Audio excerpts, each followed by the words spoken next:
I have a weird thing going on. What is it? I'm paying more for gas, but for some reason I'm getting better mileage.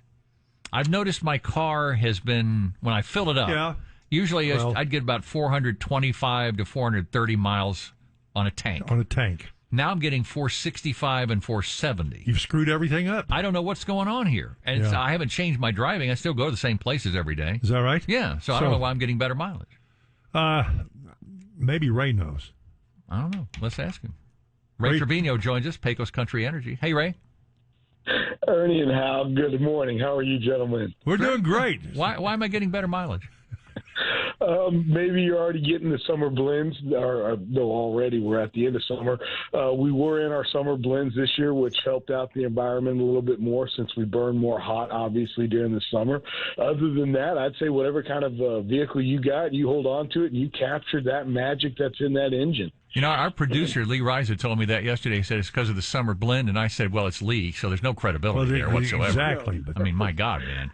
We don't want to give Lee any credit, no. Okay, all right. So that's what it is. So we're going to switch over to, is there a winter blend?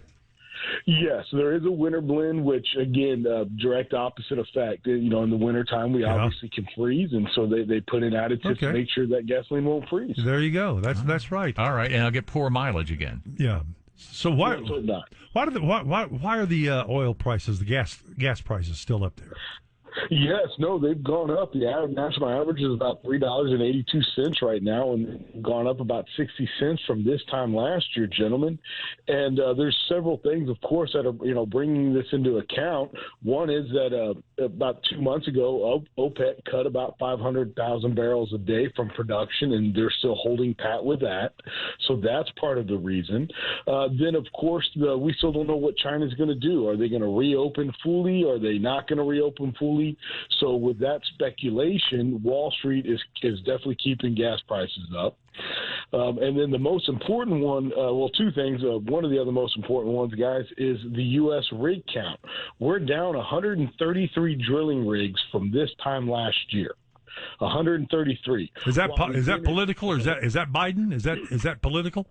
There's some of that definitely is, and I would say the majority of that is political. The fact that they are delaying federal permits to drill on some of the best areas that we have here in America are on federal land, and they're continuing to delay these permits. Delay is what the Biden's approach is. You may see the story come out of, hey, Biden's released these new Gulf of Mexico or the new stuff in Alaska. However, he may have released them, but he's still delaying the permitting of those new leases. I think I have a way around all this permitting issue. I like this. What is it? All right, here, just try this on for some. Okay. You're out shooting for some food, and you miss, and up through the ground comes a bubbling crude. They can't shut that down. Oil, that is. Texas tea. Well, Ray's laughing at that. I guess it doesn't work like that anymore. Maybe not. It did in the old days, though. Yeah. You just shoot a shotgun in the ground, and you got a gusher. It did, and the millionaires instantly overnight. Now, Brad brought something up that I thought was rather interesting here a moment ago. Well, I heard Ray say that these rigs are just sitting idle on top of some of the best oil deposits in the United States, and yet we're importing oil from Canada, Mexico, Saudi Arabia, even from Iraq. It just doesn't make sense.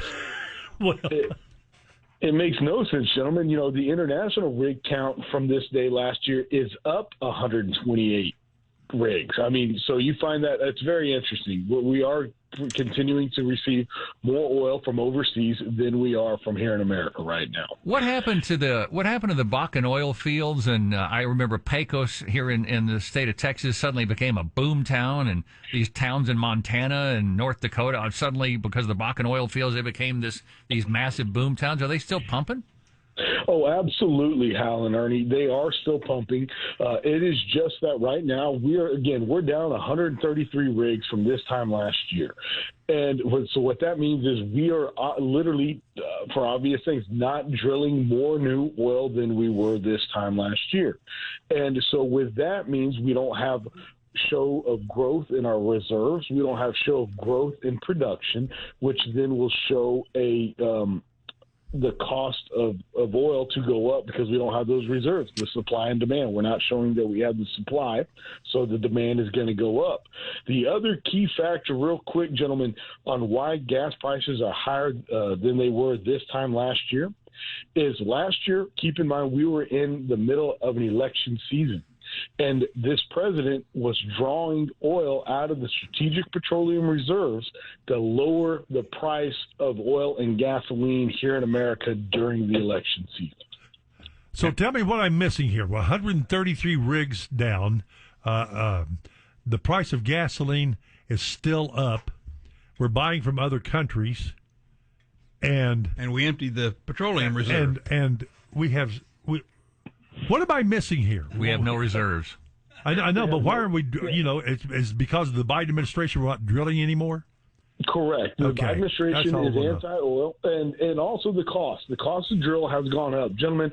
When we hit $100 a barrel here a few months back, all the service companies who had not raised prices in 3 years since COVID, all raised their prices, and they have now continued to keep those same prices as the price of oil has now dipped down to $80. So literally, I'm still drilling new oil wells today at $100 oil prices. All right, Ray Trevino, Pecos Country Energy. We'll have to talk again. Plenty more to map out here. I appreciate your time, Ray. Thank you. Thank you, gentlemen. Have a good day.